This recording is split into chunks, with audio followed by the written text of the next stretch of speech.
The Detroit Pistons got defeated by the Cleveland Cavaliers, and that was without Donovan Mitchell. And that has led the national media, a lot of people asking, are the Detroit Pistons fraudulent?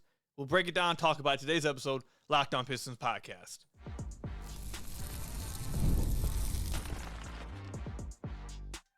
You are Locked On Pistons, your daily Detroit Pistons podcast, part of the Locked On Podcast Network, your team every day. What's the deal? Welcome back to another episode of the Locked On Pistons podcast. Per usual, I am your host, Khahil. I've been covering the Detroit Pistons for the last 4 years, been a credential media member now over the last 3 years. And I appreciate all of you guys who make Locked On Pistons your first listen of every single day. We're free and available on all your podcast platforms. If you haven't already, head to the YouTube channel at Locked On Pistons. Hit that subscribe button or leave us a 5-star review on whatever podcast platform you're listening to this on. That's another great way to support the podcast. I also want to thank you guys for helping make the Locked On Podcast Network the #1 sports podcast network in America. We all appreciate your guys' support. And lastly, tomorrow, I'm recording this Wednesday. On Thursday at 1:30, we are recording, my goodness, the Locked On Pistons Squad show with Lindsey Hunter and Jake Riepma, which we do twice a week, every week. We record live. So if you guys want to come and watch and listen live and be able to ask Lindsey Hunter live questions, if you have a question for me, you can come ask me questions, but you guys can always do that. Lindsey is a new person, a part of the podcast. So if you guys want, come talk to former Piston and two-time NBA champion Lindsey Hunter, ask him some questions. 1:30 at the Locked On Pistons YouTube channel tomorrow. You guys can check it out then and tune in live. Later on, I want to talk about, will Trajan Langdon regret being safe at the deadline? And then we'll preview the San Antonio Spurs game that the Pistons have coming up. The day you're probably listening to this episode. They play Thursday night at 8 o'clock. But let's start with the topic of conversation that if you've listened to any national media in the last 48 hours, if you're involved in any NBA community, whatever platform it is that you're involved in, heck, even if you listen to some of the local radio, some local sports talk, you are hearing, I don't want to say a lot, because that would paint it as, every person in Detroit say that. Yeah, combined, I would say it's been a lot. Combined from everywhere, it's been a lot the last 48 hours of, man, the Pistons lost to the Cavs. They struggled to put away the Thunder without all their guys there. Are they the first game against the Cavs? They barely beat them. They needed a miracle to win without Mitchell and Harden. Are the Detroit Pistons frauds? Are they a fake 1 seed? And I'm just here to say, the answer to that is obviously no. I'm going to transition this conversation into why I think actually should be talked about. But like you see very often on national media and national sports talk or anything that's not your local guys and girls who are paying attention every single day and actually know what's happening and knowing what they're talking about. I want to start with the obvious answer of no, they are not frauds. The Detroit Pistons are 45-15. You don't get to 45-15 with being frauds. They've been the number 2 seeded Celtics 3 times. They've been the Knicks, the 3rd seed, 3 times. They've beaten the Cavs twice. Now, I understand that one of them they didn't have Harden and Mitchell, but they played another time and the Pistons did win. It's not like they've gotten blown out by Cleveland. And the Pistons can't help the fact that Cleveland hasn't had a full-strength team in this last matchup or the matchup before that one. Now, again, I understand it. I did it myself. It's completely fair to say the performance of the Pistons against a team without their guys wasn't great. That is fair. But they have beaten them twice, nonetheless. They've beaten the Raptors. They've beaten the Magic. They've beaten the Heat. I mean, now we're going down to like the 7th, 8th seed. If you go over to the Western Conference, they did beat OKC, but obviously all their guys are out. So you kind of put an asterisk next to there. Good thing you get to see them play at OKC again this year. They lost to the Spurs.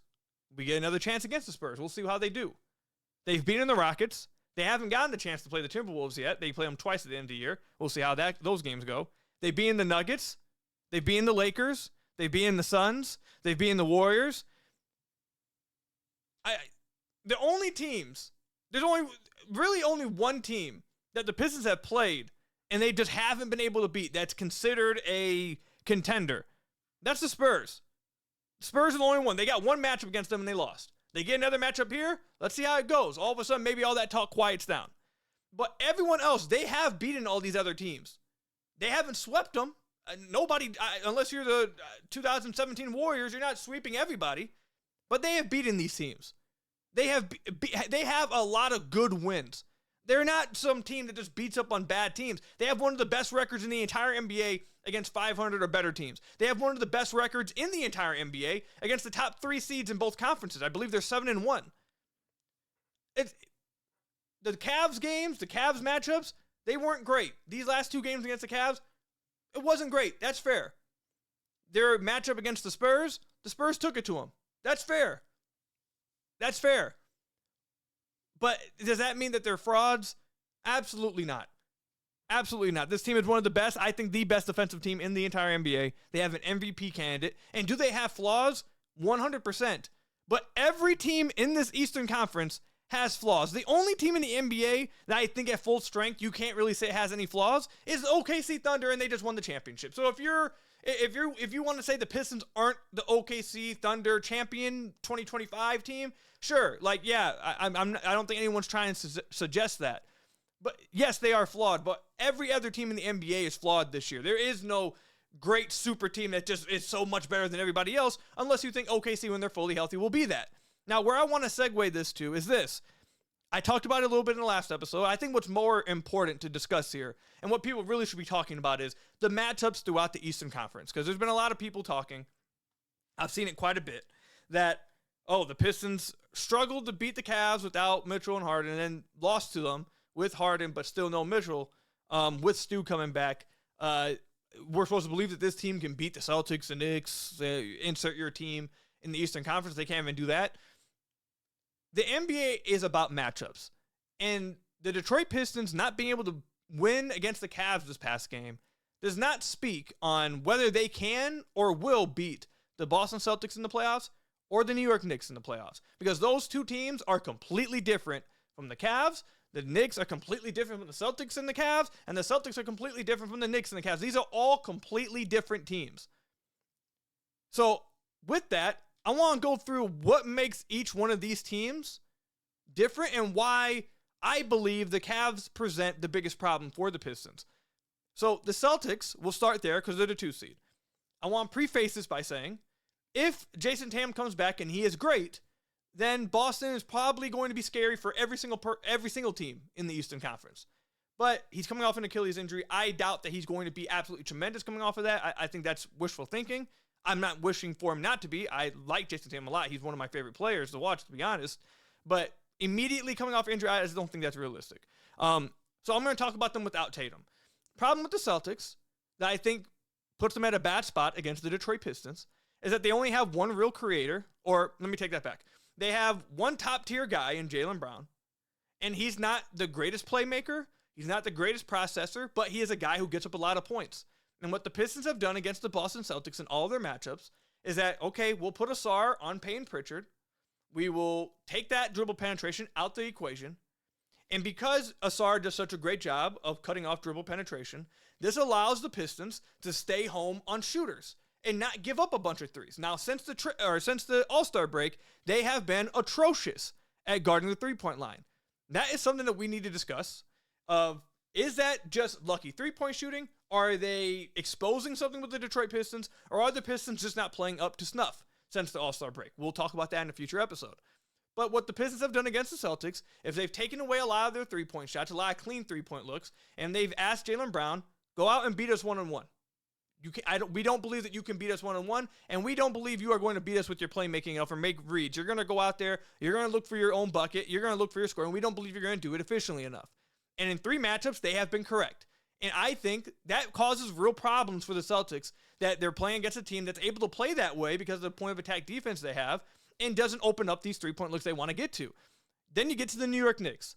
The New York Knicks, I believe, struggle against the Pistons, and I don't think the Pistons should be concerned about the Knicks because the Knicks have one. This team actually does have just one lone creator, and that one lone creator in Jalen Brunson is a below-average playmaker for a starting point guard in the NBA, I believe. He is tremendous. He's a top 15 player in the league. He's one of the best scorers in the league. He's tremendous. He's great. But again, the Pistons, because they have a guy so uniquely equipped to guard him in Asar Thompson, they allow him to just play him one-on-one, and Brunson may get his points off. There's games where he may score on 23, 24 shots. That may happen, But en route to doing that, the Pistons don't believe that any of their other players will be able to take them off the dribble consistently and create advantages for other people. They believe they're going to force you into bad shot, into bad shot, into bad shot. And if you're hot one night, you might hit those bad shots. But if not, 9 times out of 10, Pistons feel like they win that matchup. And that's why you've seen the Knicks get blown out. Now, the other end of the floor, I think the fact that they have 2 bad defenders on the floor that you can hunt out at all times, I think that doesn't do great for them as well. But the main thing is that the Pistons' strength is defense. And the way in which the Celtics and Knicks are built allow the Pistons, most teams in the NBA, to be fair, get flexed on by the Pistons defensively. But just talking about the Celtics and Knicks team build, the way their roster is built allows the Pistons to really flex their muscle as the best defensive team in the league.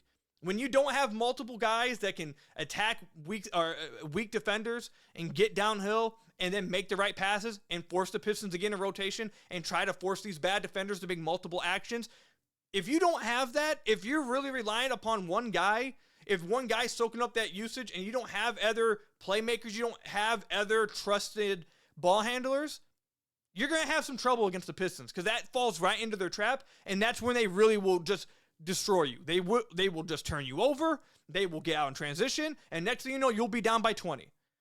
So that's why I don't think the Celtics or the Knicks are able to take advantage of some of the Pistons' faults or weaknesses, like what they have defense or on the offensive end of the floor. The Cavs, I think, are a unique team, and I do think, as of right now, and I felt this way for about 2 weeks now, I do believe that the Cavs provide the biggest issue for the Detroit Pistons because they have that. They have multiple guys that can get downhill and force you into rotation. They have multiple guys they can trust to create an offense, to run a pick and roll, to score from the top of the key, to attack from the top of the key, and create something for not just themselves, but for their teammates. In James Harden, in Donovan Mitchell, we saw Dennis Schroeder. I know he's not great, but we all know what Dennis Schroeder has done. We watched him do it for the Pistons, and he played really well in a minimized role when he's not the main guy last game against the Pistons, and he was taking Tobias off the dribble. So these guys, the Cavs have those guys. That's why they're able to take what is... This segment's running a little long, so I kind of want to get to my quickest point. My point here is really to where I was going with that was the Pistons' biggest strength is defense. I'm not worried about the offense in this context because I don't think the offense or the half-court offense is going to be great no matter who the matchup is. The problem for the Pistons, the part that is more concerning to me is which team in the East can make the Pistons' strength no longer look like that big of a strength. That's what is concerning to me. Can the Celtics expose the Pistons' defense? I don't think so. Can the Knicks expose the Pistons' defense? I don't think so. Can the Cavs put the Pistons' defense in a pinch? Yes, I think so. I think they have the capability to do so. Do I think they could do it for a full 7-game series? Do I think the Pistons wouldn't be able to eventually figure it out and do their thing? No, I think the Pistons can beat them. And I do think the Pistons would be able to figure it out. But out of all these teams in the East, the Cavs, I think, are the only roster that has the chance, and it has like the roster makeup, to put what is the Detroit Pistons' biggest strength that carries them to wins and puts them in a pinch. I don't care if the Pistons struggle to score in the half, because they're going to struggle to score in the half court no matter who they play. If whatever team you're going against is able to break down your strength, which is your defense, that's when you run into problems. I don't think the Celtics can do that. I don't think the Knicks can do that. I think the Cavs can. And that's why I think they're the worst matchup for the Detroit Pistons. But that was a long segment. Let me know what you guys think. Comment section down below or over on Twitter at Khahil. Coming up, we'll talk about should Trajan Langdon regret, or will he regret, being safe at the deadline. Welcome to the 5-hour energy flavor draft with 18 different flavors to choose from, including new options like confetti craze, fruity rainbow, or cotton candy. There's something for everyone. The board is set. The flavors are ready. And I've got my number one pick for the 5-hour energy flavor draft. My favorite absolutely is the strawberry banana flavor. I have strawberry banana, literally everything. Smoothies, I go to multiple different places to get protein smoothie, strawberry banana.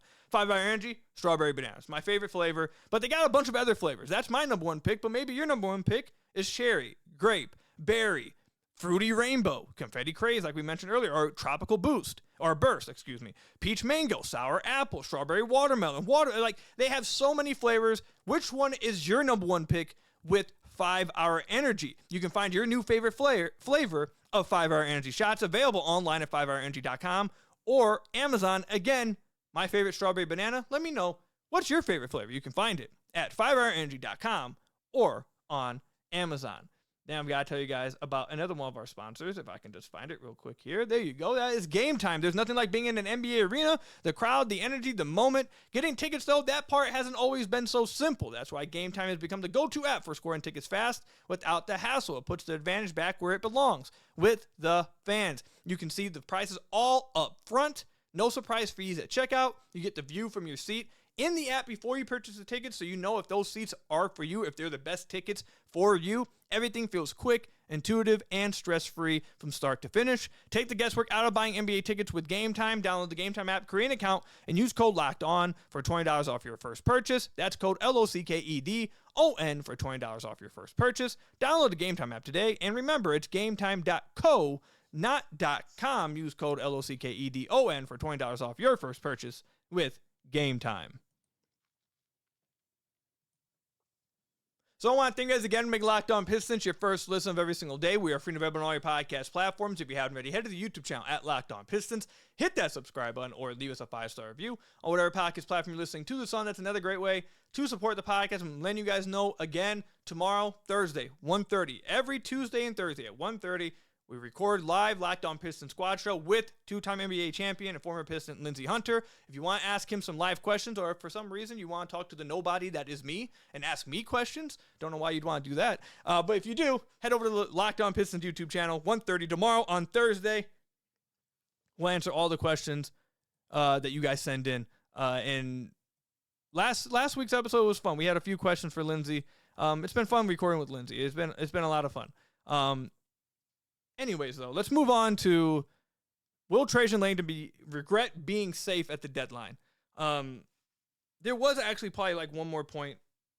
I know the first segment already ran long, and some of you guys may be like, all right, cool, you don't have to keep going with it. It is what it is. Let's just leave it. There's just one more point I have to get out about what we talked about in the first segment, and then we'll move on.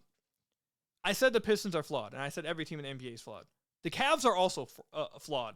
The Cavs are not perfect. I think they provide a unique challenge for the Detroit Pistons when attacking the Pistons defense. But I also think the Cavs, if you look at their defensive numbers, they're not the greatest defense. Over the last, let's do 10 games, 13th in defensive rating. Over the last 20 games, they're 10th in defensive rating. So not horrible, they're not terrible, but they're not some great defense. And I think a lot of that is due, they don't have the greatest perimeter defenders, and Donovan Mitchell and James Harden are not the greatest defenders. So those are some guys that you can pick on. I do think there's something there to where the Pistons can try to take advantage of that. And I think there were times in which they did have advantages, and I think either one, a wrong decision was made in this last game against the Cavs, or they just simply missed an open shot. I think if Cade plays better, I fully expect him to play much better than he did this past game. Cade plays better, hits more shots. I think he might have to rely on his jump shot a little bit more against this team.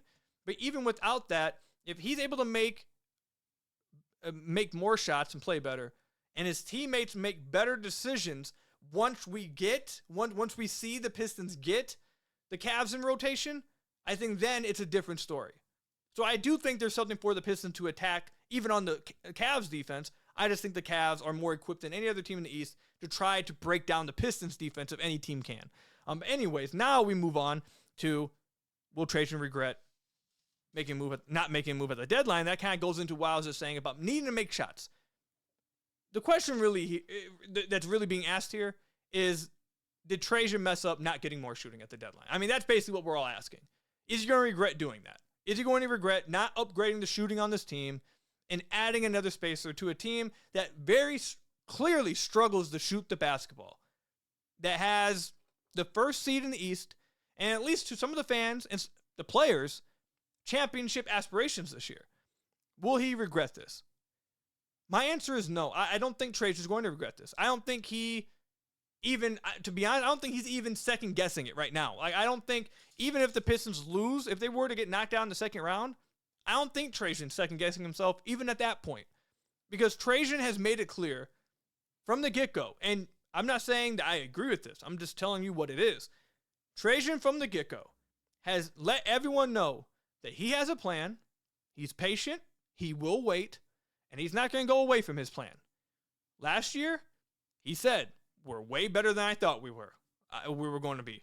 I'm shocked. I was not expecting us to be this good. And did the Pistons go out and make a big swing at the deadline? No. They did go out and get Schroeder, who did help in the playoffs. But they didn't make some crazy move. They lost in the first round. Was Trajan upset? No. He was very hopeful and very happy with the season. This year, what did we hear from Trajan before the trade deadline? Yeah, we're having a great season. I wasn't really expecting us to be this good again. Back-to-back years. But I have a plan. We're going to be patient. We're going to believe in our young guys. We're going to let them grow as far as they go. And what did they do? They did exactly that, despite being first in the East. He has been very clear over and over and over again that this is what he wants to do. He doesn't believe that the Pistons are operating in a win-now mode. He doesn't believe that the Pistons should sacrifice any future type of assets right now. He wants to find out in the playoffs, okay, what can our young guys do? What can't they do? And what do we clearly need? Now, I think that's where his stance is. So I do not think Trajan is going to regret it at all. The Pistons could lose in the second round. He won't care. Excuse me. Let me take that back. Don't care is a little strong. I don't think that will make him regret things. Don't care. Obviously, he wants to win. If they were happy, he's going to be happy. I'm not saying he wants them to lose.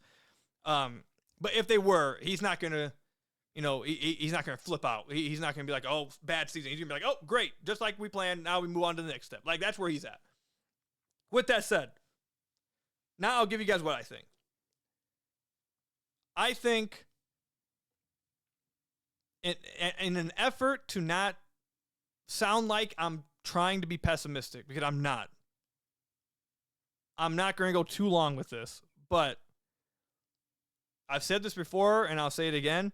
My biggest concern with this front office feeling like they need to be patient and not take any risks this year and not making any type of move to try to improve the team and give them a better chance for this year's team. My biggest concern is not that the Pistons are all of a sudden going to be bad next year. That's not why I think the Pistons are going to be good for years to come. What I'm concerned about is that in 5 years from now, when Cade's 29, JD is what at that point? 27, 26, Asar's 26, 27, 28, something like that. That we are going to look back and say, yep, that 2027 team, that 2028 team, that 2029 team, like those teams were really good teams. We had fun watching. They were really good. Didn't win the championship, but they were really good. And I think what I'm scared of is us looking back and saying, yeah, those teams were really good, but our best chance to win was 2026. That season right there was our best chance. Doesn't mean that the 2026 team was the best team. Doesn't mean that the 27, 28, 29, 30 team is going to be better than the 2026 team or isn't going to be better. I think they will be individually better. But my concern is that we'll look back and say, was there ever a better chance? Was there ever a more open opportunity? Was there ever a clearer pathway for a team like the Pistons to make it to the NBA Finals and potentially win a championship over the next 5 years? Will there ever be a better chance than right now? That's my concern. I'm not saying it won't be. I'm not saying they can't. This team is great. I think they're going to be great for years to come. And when you have that type of window, I'm assuming they're going to have, every single year is a chance. That's just my concern, though, is that once we get to look back, and hindsight's 2020, we say, man, we wish Trajan would have been a little bit more aggressive in 2026, man. That was the year. That was their chance. That's what I'm worried about. So I don't think Trajan is concerned. I don't think he's going to regret any of this. I don't think he's looking back at the deadline, seeing these games, and be like, man, I should have got a shooter. I don't think he cares. I think he looks at this season as a successful season. He's getting the data he wants. And in the playoffs, he'll get more data points, and then maybe in the offseason he makes a move. He's taking it slow. He's being patient. He doesn't want to take any risks. I understand it. I just hope that for years to come, and we won't know for years to come, but I just hope that we don't end up looking back saying this was our chance. This was the best chance they had. That's what I'm hoping for. We'll see what happens. It's going to be, I know a lot of fans are going to be upset in the comments. I know a lot. I've seen a lot of you guys be very upset that Trajan did not be or was more aggressive at the deadline. I get it. I understand it. I understand why there's people upset, and I understand why there's other people that are like, hey, just let's be patient. I get both sides. I think this is the rare situation where both sides are right. I think both sides have absolutely fair points. We just have to let it play out. And I guess the little, what I should end this with and make sure I cover all grounds is we also don't know what was out there. We don't know what was even available, what wasn't available. We don't know. So maybe there was, or maybe there wasn't anything even available for Trajan to really try to do. We don't know. I find that hard to believe that there just was nothing. But who knows? We don't know what the talks were like. We don't know who was being offered up, and we don't know what the crazy offers are like. One of the things I heard going at the deadline multiple times is that every time the Pistons were talking trades, one of the main things they asked about, hey, Asar Iran. And they just don't want to trade them. So, I mean, if every trade was just like that, I find that hard to believe. But then, who knows? We'll see how it turns out in the playoffs this year. But I don't think Trajan's going to regret it. Let me know, comment section down below, or over on Twitter @Khahil. Do you think Trajan will regret not making a bigger move at the deadline to give the Pistons a chance to win this year? Coming up, I want to preview the game against the San Antonio Spurs and what I think the Pistons have to do to get this win and get this comeback win, get this bounce back win against Victor Wembanyama and the San Antonio Spurs. It's tax time, but for a lot of us, the old way of doing taxes is a lot. Trying to book an appointment that's not the most convenient, sitting in a waiting room with a stack of papers, emailing back and forth, and wondering if they really get your situation. But this year, you're getting a major upgrade. Intuit TurboTax now has in-person locations nationwide. You can meet face-to-face with a real tax expert, and your documents get uploaded straight to your TurboTax app on the spot. And just like that, you're done. Your TurboTax expert works to get you every dollar you deserve while you get real-time notifications as you go about your day. It's the relief of walking in and meeting a real person and walking out knowing your taxes are being handled right. Head to TurboTax.com/local to find a store near you and book your appointment today. Again, head to TurboTax.com/local to find a store near you and book your appointment with TurboTax. So I want to thank you guys again for making Locked On Pistons your first listen of every single day. We are free and available on all your podcast platforms. If you haven't already, head to the YouTube channel @Locked On Pistons. Hit that subscribe button or leave us a 5-star review on whatever podcast platform you're listening to this on. That's another great way to support the podcast. Pistons are taking on the San Antonio Spurs. For most of you guys, I'm assuming you guys are listening to this on Wednesday. So tonight, if you're listening to this the night before over on YouTube, tomorrow night, Wednesday night at 8 o'clock. That's all you really need to know. And they're getting their second matchup against the Spurs in 2 weeks. Obviously, we already have talked at length about their first matchup against the San Antonio Spurs, in which they lost by 11 points. What do the Pistons need to do to make that up in this upcoming matchup against the Spurs? Well, I think there's one main thing. The number one thing on the list that they have to do a better job of. I don't know what has happened. Actually, I do have an idea, but their three-point defense has been atrocious since the All-Star break. This is what their numbers look like. Chicago shot 42.5%. San Antonio shot 45%. OKC shot 37%.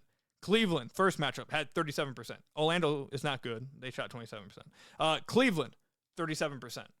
This is a Piston team that on the season before this was top 5 in opponent three-point percentage, allowing around 34-33% from opponents.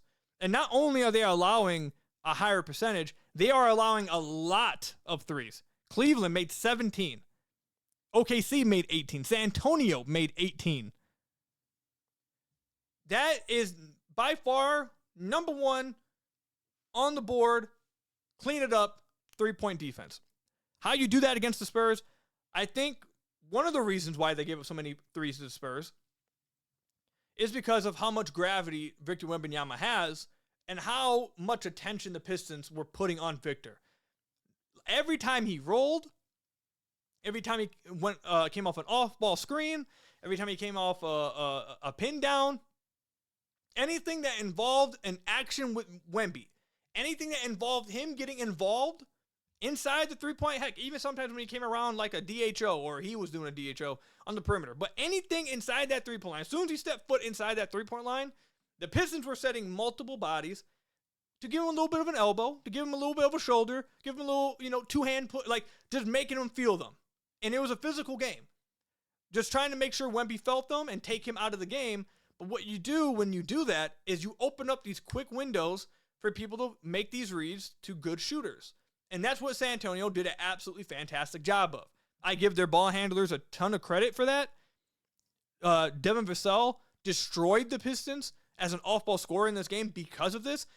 He had 18 points in the first half. I'm almost 100% positive every single one of those points came off him attacking off the ball. When I say that, I mean he catches the ball off a kick out or a swing pass after Wemby attracts him to the defense. Either he's raising up for a wide open three, which I think he hit 3 or 4 in the first half, or 2, pump fake, drove at a closeout, got right around and just dribbled right into an easy pull-up midi, and he was making all of them. They were all clean shots. But while he was making the shots, it was all domino effect from the Pistons putting way too much, or I don't want to say too much because Wemby does deserve a lot of attention, but it was all coming from the amount of attention they were giving to Wemby. So I'd imagine that the Pistons in this matchup, they will not put as much emphasis on giving Wemby multiple bodies inside the paint instead of giving up open three. Like, I think they'll change that a little bit. I'm not saying they're just going to let Wemby go off, but I think they'll probably have a little bit more trust in their guys to be physical with him and just do what you can against him. I mean, Wemby's great. So, I mean, it is what it is. But do what you can against him. Kind of what we've said about earlier in the podcast, like how Jaylen Brown's had great games against the Pistons, but they win them because they take away the threes and other players don't get off. Same thing that, like I talked about against New York. Same stuff. Maybe try to do that a little bit more against San Antonio. Don't help as much on his pin downs, on his off-ball screens, everything, on his rolls to the rim. Let's not be as aggressive with it. I think that's number one change you have to make, I think. Secondly, the Pistons have to turn San Antonio over. The Pistons have to make life hell on San Antonio's ball handlers, and they have to get on transition. They absolutely have to get on transition against this team. That's their best chance at winning. Playing in a half-court set against Wemby with what he's able to do defensively, you want to avoid the half-court as much as possible. Now, you have to be smart in how you attack him in the half-court. You're not going to be able to live in transition the whole night. But you have to get on transition, and you have to run. In their last matchup against the Spurs, they only had 13 points off turnovers, 16 points on fast breaks. Needs to be higher. They need to turn this team over. They need to get out in transition off of those turnovers and get easy buckets instantly. That's how you're going to beat this team. Their chances of just playing half court to half court against the Spurs, it's not great. Victor's too good of a defender. He's one of the best defenders we've ever seen. He probably is going to end up as the best defender we've ever seen. What he's able to do is ridiculous. You can't attack them over and over in a half court and think you'll win. So that's number 2, what I'd watch for. I think they should change up a little bit. Next thing, I think it's pretty self-explanatory. Cade can't shoot 5 of 26 in this game. I don't think he will. But let's not, 5 of 26 can't happen again. If we get, see a shooting percentage better than 19%, I think the Pistons might have a chance to win. So I'm baking that in. But you also need some better performances from the surrounding cast. Tobias in that game against the Spurs only had 4 points. I'm not even going to mention the dude that comes off the bench because I'm not expecting him to do anything anyways. Duncan Robinson, 5 of 15 from the floor in this game against the Spurs. 3 of 11 from deep. Need to see him shoot better. Cade was 2 of 9 from deep. Need to see him shoot better. That's what I'm watching for. Those things are why I think the Pistons have to focus on. The main priority needs to be play better three-point defense. Can't be giving up open threes. Your rotations have to be much more crisp. You have to be locked in on these closeouts. And I don't think you should be as aggressive with giving Wemby, a physical treatment when it comes to like throwing multiple people at him on rolls. Pick your spots with it. Be a little bit more conservative with it. And if you can do that, if you can limit this Spurs team from instead of making 18 threes and shooting 45% from deep, if you can instead hold them to 13 threes and they shoot 30, 4%, I think you're back in business. I think you got a chance here to win. I definitely think you do. If you can turn them over more than 16 times, if you can score more than 13 points off turnovers, I think you're putting yourself in a good position. Turn them over, limit threes. I guess the last thing is when you do get in the half court, we'll wrap up the podcast here. When you do get in the half court against this team, you cannot turn the ball over. A missed shot, getting the ball on the rim is better for this team than a turnover. We've seen that all year with this team. This team is built off possession maxing. They maximize the amount of possessions that they can get, and they limit the possessions the opponent gets. That's how the Pistons have won all year. And when you are that type of team, if you turn the ball over like they did against the Spurs 16 times, and you allow 21 points off of turnovers, you're going to lose that game. For a team like the Pistons that can't score as efficiently in the half court, if you are also then giving them 21 points in transition, you're just going to lose that game. You're going to lose. That's just what it is. The Pistons have to take care of the ball in the half court. A missed shot can result in an offensive rebound. Double possession, you can get the ball back up. If you miss, fair enough, you can get back and set your defense up. What you cannot do is give up threes and give up easy possessions and easy points to a team like the Spurs, especially for a team like Detroit that isn't great in the half court against one of these transcendent defenders. You would rather shoot 38% from the field than turn the ball over. Get the ball in the rim, give Duren, Stu, Ausar, Ron, give these guys a chance to get putbacks. They're some of the best offensive rebounders in the game. The Pistons are one of the best offensive rebounding teams in the league. They're one of the best second chance point scoring teams in the league. That's better than turning the ball over. You got to take care of the ball and limit threes. I think the Pistons can win. Let me know, comment section down below or over on Twitter at Khahil. Do you think the Pistons can pull this one out against the San Antonio Spurs? Let me know. But that's all I've got for you guys today. Thank you guys for making Locked On Pistons your first listen of every single day. Free and available on all your podcast platforms. Hit that subscribe button to the YouTube channel. Leave us a 5-star review, whatever podcast platform you're listening to this on. And until next time, I'll see you guys later. Stay safe out there. And peace out, everybody.